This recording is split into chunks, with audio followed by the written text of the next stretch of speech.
বর্তমান ও ভবিষ্যৎ প্রজন্মের জন্য একটি বাসযোগ্য পৃথিবী গড়তে পরিবেশ রক্ষার বিকল্প নেই। আর এই পরিবেশ সুরক্ষা ও সচেতনতা বৃদ্ধির লক্ষ্যে নিউ ইয়র্কে অনুষ্ঠিত হয়েছে বাংলাদেশ এনভায়রনমেন্ট নেটওয়ার্ক বেন এর ২৮ বছর পূর্তি উৎসব।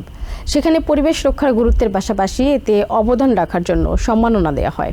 আলোচনা, সাংস্কৃতিক অনুষ্ঠান এবং তরুণ শিক্ষার্থীদের অংশগ্রহণে পুরো আয়োজন পায় ভিন্ন মাত্রা, যেখানে উচ্চারিত হয় প্রকৃতি বাঁচলে বাঁচবে বিশ্ব। বিশ্বজুড়ে পরিবেশ এখন হুমকির মুখে, যার ফল বন্যা, ঝড় ও প্রাকৃতিক বিপর্যয়, যাতে সবচেয়ে বেশি ক্ষতি হচ্ছে বাংলাদেশের মতো স্বল্পোন্নত দেশগুলো।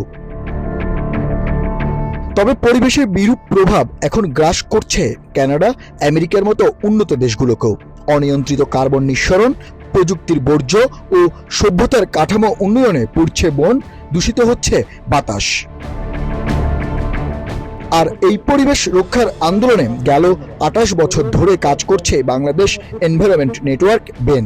তাই বিশ্বব্যাপী পরিবেশ রক্ষার সচেতনতা বাড়ানোর অবদানে ডক্টর নজরুল ইসলামের সম্মাননা অনুষ্ঠানেও সংগঠনটি চায় নিরাপদ বাসযোগ্য বিশ্ব।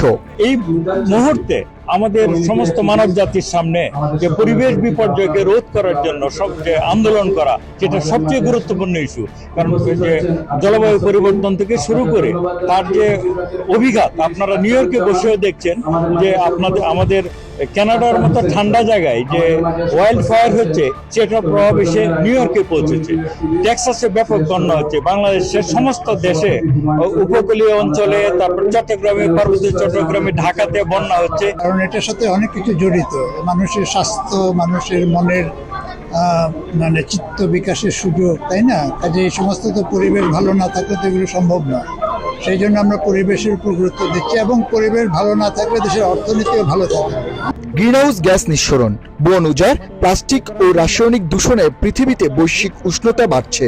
প্রাকৃতিক দুর্যোগের সাথে জীববৈচিত্র্য ধ্বংস হচ্ছে, যার ফলে বিশ্ব আবহাওয়া সংস্থার ইতিহাসে ২০২৫ সালকে অন্যতম শীর্ষ উষ্ণ বছর রেকর্ড করেছে। তাহলে এর থেকে আমাদের এই গ্রহ বাঁচবে কি করে?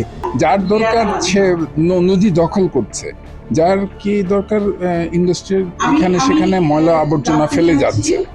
তো এই জিনিসটার এটা গভর্নমেন্টের পলিসির ব্যাপারে যেমন হাতে কলম মানে কিসে কাগজে কলমে লেখা আছে যে এটা করা যাবে না, করা যাবে না, কিন্তু এটা কোনোভাবে এনফোর্স করার কোনো মেকানিজম যে খুব উইক। এনভায়রনমেন্ট বিরোধী কোনো কাজ করেন, স্বাভাবিকভাবে কিন্তু এর প্রভাব কিন্তু পড়বে, এবং এই প্রভাবটা এমনভাবে পড়ে যে সবাইকে এফেক্ট করে।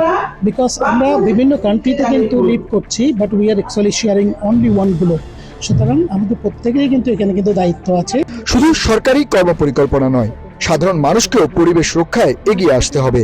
কারণ পরিবেশ বাঁচলে বাঁচবে বিশ্ব, নিরাপদ থাকবে পরবর্তী প্রজন্ম। পরিবেশ কর্মীরা বলতে থাকলো, কিন্তু কেউ সেটা প্র্যাকটিস করলো না, সেটা শুনলো না, সেটা হবে না। মানুষকে অনেক সচেতন হতে হবে, এটা আমাদের একটা বড় কাজ আর কি, মানুষকে সচেতন করা। আমরা প্রকৃতিকে নিজের হাতে নিজেরাই ধ্বংস করছি, বিনষ্ট করছি, আর এটার ফল আমরা তো পাচ্ছি, এবং আমাদের পরবর্তী জেনারেশন যারা, তারা ভুক্তভোগী হবে।